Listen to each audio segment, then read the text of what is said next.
Good evening all. I'm Aditi Lama with the Tues edition of South Asia News, Vision of Asia. We are coming to you from our studio in New York City. Welcome to the show. Let's begin the episode taking a look at the coronavirus pandemic and its impact.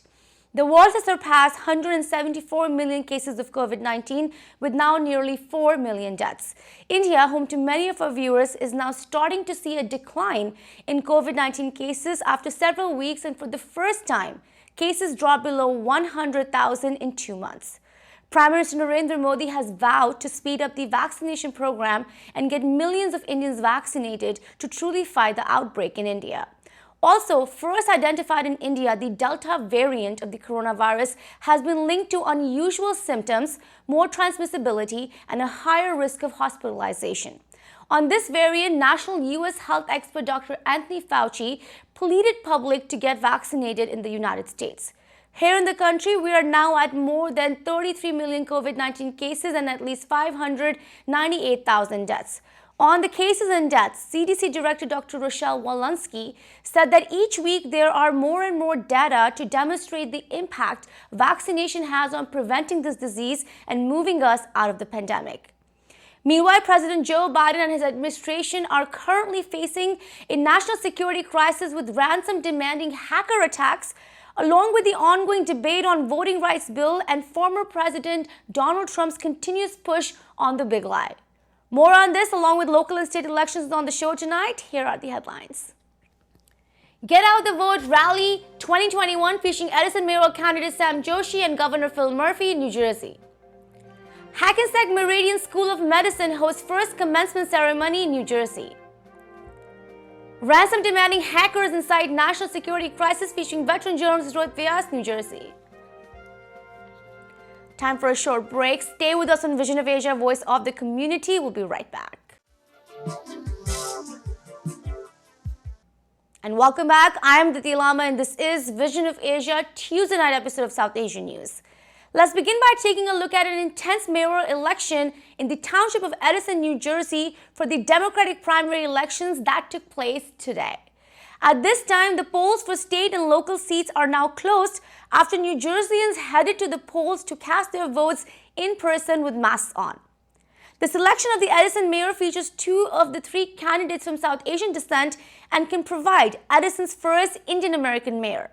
One of the front-runners, Edison Councilman Sam Joshi, has gained much attention of several state and local officials, along with New Jersey Governor Phil Murphy, who said that Sam Joshi will create new township master plan and prioritize smart investments such as municipal broadband.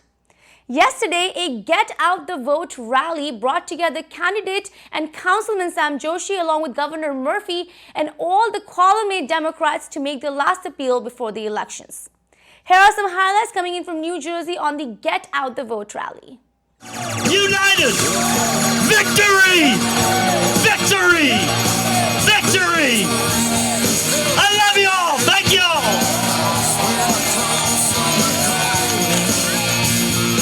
Column A! All the way! Column A! All the way! Column A! All the way! Today, I'm so incredibly excited because we are representing the values of the Democratic Party right here. This is one of the largest rallies that Edison Township has ever had, that Middlesex County has ever had, and also one of the biggest that New Jersey has ever had. The fact of the matter is that we are on the brink of electing the ticket that represents the values of the Democratic Party.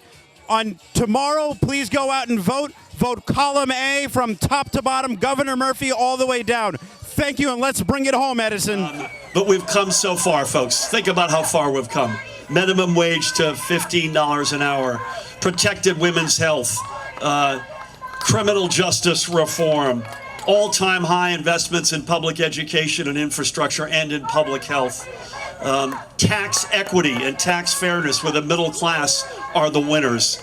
We've done so much together, but boy, let me say this, and tomorrow it really is the big day to start this whole process toward having the next 4 years to work, because we have a lot of journeys still to finish. In fact, we've got a lot of journeys still to travel, and we will do that together, but I cannot do that without you folks. So I want to thank Chairman McCabe. I want to thank all of the folks on the ballot with me, all the other extraordinary elected officials. Hi, everyone. This is Assemblyman Rob Karabinchak. I'm here at the event tonight, the rally before the voting session on June 8th. All I can say is the crowd is just growing every single minute. Look at all these great faces and look at the diversity here. This is the true community. This is what it's about. Please, everyone, come out tomorrow, June 8th. Vote column line A. Make your voice heard. Thank you. Hi, everybody. Mayor Tom Likey from Edison. We're at Lake Papiani on June 7th, which is the day before the primary, June 8th. So we're here to support the column A team, which is the governor down through Sam Joshi and his council slate. And we're just asking everybody come on out and vote column A. Hey, Edison, I am Nishith Patel. I'm running on the council on column A. I'm looking forward to you going out tomorrow and supporting the whole column. Hey, Edison, my name is Nishith Patel. I'm on column A with Sam Joshi, and I hope you come out tomorrow to support all of us. Thank you. Good evening. My name is Commissioner Chanel Scott McCullum. I'm running in this year's primary tomorrow on June 8th, and I'm with the column A team, Sam Joshi, Harris, Patel, and Pointer. Please go out tomorrow and vote for column A. Hello, everyone. My name is John Pointer. I am one of the council candidates on Sam Joshi's slate, along with all of column A. I want to just wish everyone, to come out to vote tomorrow on June 8th in the primary. We are having a wonderful time here at Lake Papiani to celebrate, tomorrow's primary. I want to thank everyone for coming out, and I hope everyone has a great day. Thank you. Hi, good afternoon. This is Assemblyman Sterling Stanley. Just want to tell everybody, make sure you come out and vote tomorrow, because that is your right as a U.S. citizen. Don't abdicate that right. You need to come out and vote. And make sure you vote for column A all the way, starting from Governor Murphy all the way down to the local ticket of Sam Joshi and his council candidates. Thank you. Hi everyone, this is Biral Patel, member of Edison Township Board of Education. What an amazing event organized by Middlesex County Democratic Organization. Hundreds and hundreds of people are here. That's amazing. What an energy. Everyone, tomorrow is the primary for Democrat Party and the Republican Party. Please go and vote. It's very important to vote. Please go and vote. Biral Patel. Thank you. We are proud Democrats. We are proud to be part of Line A. We're proud to support Sam Joshi, the next mayor, and we are ultimately proud of our Governor Phil Murphy. And I'm proud of this guy on my left, our Freeholder Commissioner, Ron Rios. Ronnie? It's so great to be here and support the A-Line team, starting with Governor Murphy, with Senator Deignan, Assembly members Karabinchak, and Sterling, our surrogate, all the Democrats on column A, and I'm sure Sam Joshi is going to be a great mayor. Well, I'm just really happy to be here at this rally for Sam Joshi and all the Democrats in column A. Want to make sure everybody goes out and votes tomorrow. Tomorrow, Tuesday, June 8th, go out and vote for Sam Joshi and everyone in column A. Hi, I'm Margot Harris, running for council. So proud to be on the A team. We're gonna knock it out of the park tomorrow. Thank you so much. Let's now take a look at the Hackensack Meridian School of Medicine, New Jersey's newest medical school. The school has won the prestigious NOVA Award from the American Hospital Association for the community contributions it has made through its Human Dimension program for its students. A unique 3-year course which teaches future doctors and graduates the importance of determinants by matching students with families from underserved areas throughout the state. This program reflects on understanding assets and barriers in healthcare that many underserved communities face. The school also aims to diversify the next generation of physicians, comprising of nearly half female students, multilingual students, and persons of color. Recently, the Hackensack Meridian School of Medicine hosted its first commencement ceremony to send all graduates into residency. All graduates will now start residency across the Hackensack Meridian Health Network in a variety of disciplines. Here are some highlights featuring the faculty and student body at the first ever graduation ceremony.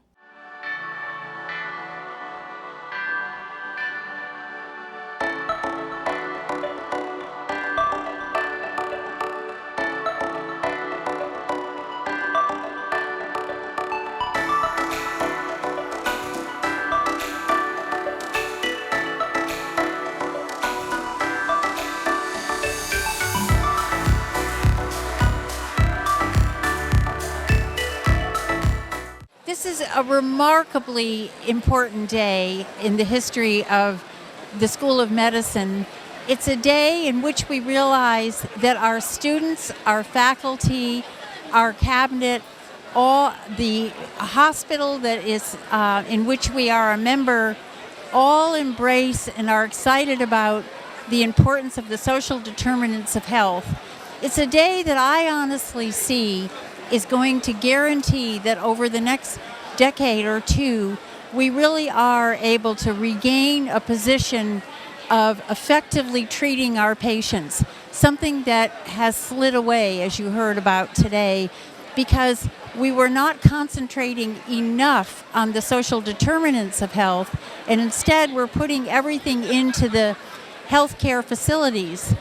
Those are very important, but they cannot do the job alone. We must also be looking at the social determinants, and it was so clear that those 18 students who are graduating really learn that lesson and really know how to apply it. So it was an incredibly uplifting day for me, and I think for everyone else involved in the medical school, which was pretty much everyone in the audience. So stay tuned. I think we're going to begin to see a real change in the outcomes of healthcare in the United States, and it's going to happen before we get even further off course than we want to be. So this is a great news day. It's a really great feeling. You know, going into this, we're all kind of, you know, being like, there's a lot of new things with the school, and you know, a lot of things that are not necessarily put together and we had to kind of work through. So to see it all come together in the end with this graduation, and, you know, I'd say definitely this is a good option for you. If you're interested in, I think, the real issues that plague the American healthcare system, you know, the social issues that kind of, I think, are at the core of the reason that our outcomes are not so great. You know, this school definitely gives you a solid foundation in covering that, the kind of new direction of healthcare. It feels amazing. This day has been a long time coming. It's been a long journey for all of us. It's been such a privilege to be part of an inaugural class of a new medical school, and I'm really excited to continue working at the Hackensack Meridian Health Network and changing the way that healthcare is practiced in New Jersey. I think this day is really important. It's an important milestone to really reflect on all of the accomplishments and all of the hard work that is taken to reach this point. It hasn't been easy training during a pandemic, and we were in the middle of our clerkships in the hospitals when the pandemic started last March. And I think our school did a really great job adapting to this set of unusual circumstances, and it's really rewarding to see the fruits of all of our hard work. Today we're here for our graduation. We're the first inaugural class at Hackensack Meridian School of Medicine. It's been a great 3 years, but now we're all very much looking forward to entering our next stage of our career and training as physicians. So along with all my classmates here today, we'll be entering residency in July. I will be going to Hackensack University Medical Center for anesthesiology, where I'll spend the next 4 years training to become an anesthesiologist. Before medical school, I was a nurse, and I finally achieved my dream now of becoming a physician and taking care of patients for the rest of my life. I'm so thankful to everyone here that made this possible. The support of my mother and father, you know, without their sacrifice, I would not be able to achieve what I have today. It's upon their sacrifice that the foundation has been built for me to achieve this milestone. And I think we're all very thankful and happy to have such wonderful people in our lives that made this possible today. Yeah, my name is Yogesh Majumdar, and I'm proud for my son, Jai Majumdar. He became today MD, and he's starting with anesthesiology. And I'm so proud as my son. I'm so happy. Thank you. Good evening, sir. My name is Stanley R. Terlecki. I'm Associate Dean of Research and Graduate Studies, Chair of the Department of Medical Sciences here at the Hackensack Meridian School of Medicine, and I couldn't be more delighted to speak to you tonight about how proud we are of our students.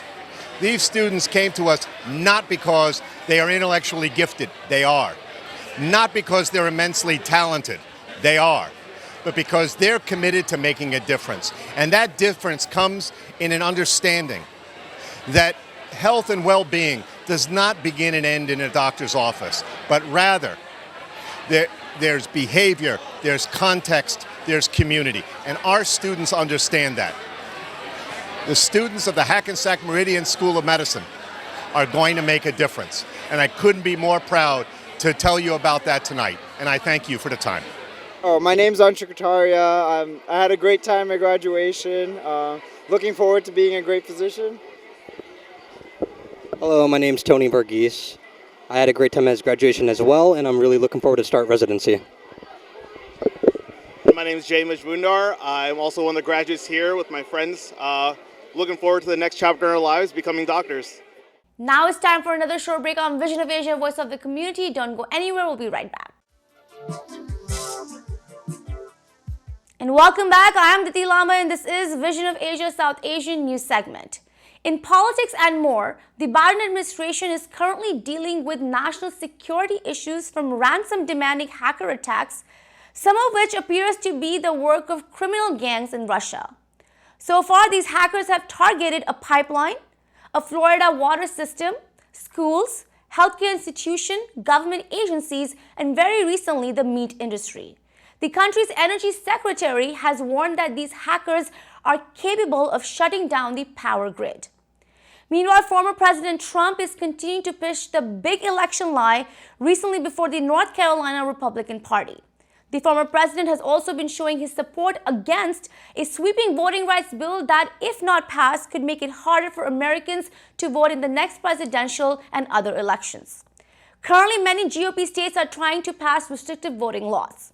More on this, we spoke with ITV Go's senior political commentator, Mr. Rohit Vyas. Here is Mr. Vyas. When we're looking at politics and more, one of the biggest issues that's concerning the Biden administration this week is on national security crisis. We have seen recently a lot of ransom-demanding hackers that have hacked many big places, including recently the meat industry. My question to you is, what is exactly happening in this whole process, and what is the purpose of this? Also, many are saying that this could be related to Russian criminal gangs, these hacking. So when President Biden meets President Putin, how will that go? That's exactly going to be the focal point of discussions between President Biden and President Vladimir Putin. That's why we've had tensions with Russia continuing in this administration, at least, not so much in the previous administration, but right now, because President Biden, I believe, intends to call out President Putin on these occurrences. Now, these are ransomware attacks on key industries. It is something of major concern to our intelligence agencies here in the United States, to our security, very national security. And of course, it is a matter of something that's going to be discussed, and people want to see what will be the outcome of this.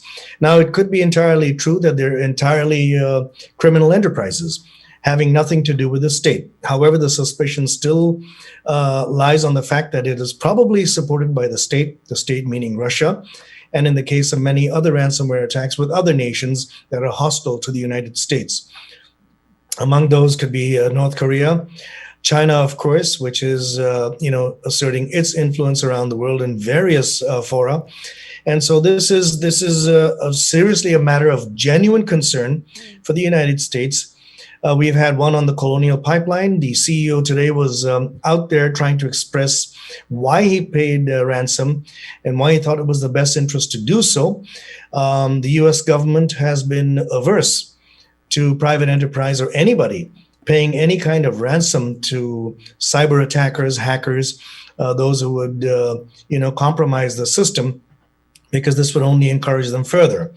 And so today, for instance, as we speak, Colonial Pipeline's chief is out there explaining why he indeed agreed to pay the ransom, and whether this should be an ongoing matter. It is a big deal of concern because now you're worried about infrastructure, the very infrastructure of our country and of the world, as a matter of fact. This morning, for instance, there was a complete breakdown of the internet. It has so far not been blamed on any kind of cyber attack or ransomware attack or anything like that. But that was a major concern immediately within the hour that it all occurred. That was early this morning, Eastern time in the United States. And so it's only a matter of time if we don't get to the bottom of this and solve it, where this could get from worse to even worse.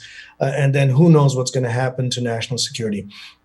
As to the president's visit, it's going to be one of basically confrontation, but at the same time, amelioration in terms of relations, the frayed relationship between the United States and Russia. There have been deep suspicions.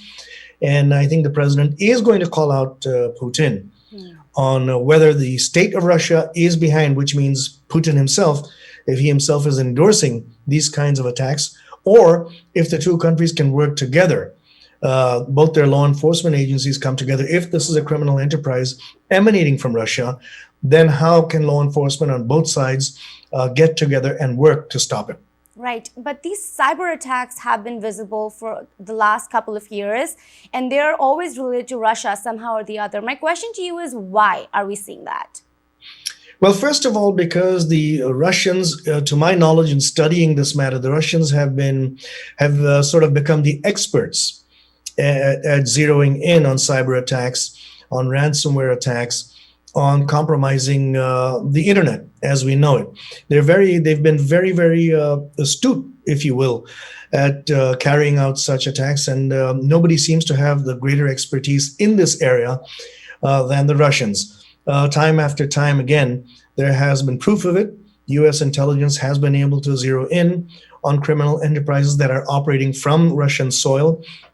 And therefore, there have been the demands consistently upon the Kremlin to crack down on these cyber criminals and the enterprises. But the lukewarm response of the Kremlin has led to suspicions that maybe the state itself is involved and wants to dominate in this particular fashion. So, what the purpose is, one doesn't know, but why it's always Russia, the answer to that is they seem to have excelled in this particular field. Right. What are the expectations from his first foreign trip, President Biden's? Well, first of all, President Biden has to, good question. President Biden has to make a lot of reparation in the eyes of our NATO allies, number one. He will be going to Europe. He's going to be meeting with our NATO allies. There has been a deep suspicion of the United States after the Trump administration, when the Trump administration took a very hard line against our own allies. For instance, in the area of NATO, the funding of all the military hardware, etc., where Trump asserted that the United States was spending a disproportionately higher amount, seeking this common defense. But it was always the U.S., like in the UN, he asserted that we are paying too much and nobody else is paying their fair share. This has led to dissensions within the alliance. This has led to suspicions of the United States and its intentions as well. So I think President Biden is first going to have to make reparation there to sort of assert once again the U.S. Authority, as it were, and to bring about some kind of world order with NATO allies. So it's going to be a tough task for him because they will now always remain suspicious. Because as far as Biden goes, he could be a one-term president. Now the allies could well turn around and say, well, Mr. President, you're here now, but 4 years later, someone else might come, if not President Trump, and just change things around. So that's what he has to contend with. Well, this wraps up our show for the night. Please send us your suggestions and get your voices and organization on our show. Email us on events@itvgold.com or follow us on Facebook handle @itvgold. You can also subscribe to our YouTube channel for free access to many of our popular shows. Thank you for joining us tonight from Queens, New York. This is Vision of Asia, and I am Liti Lamba. Take care and be well.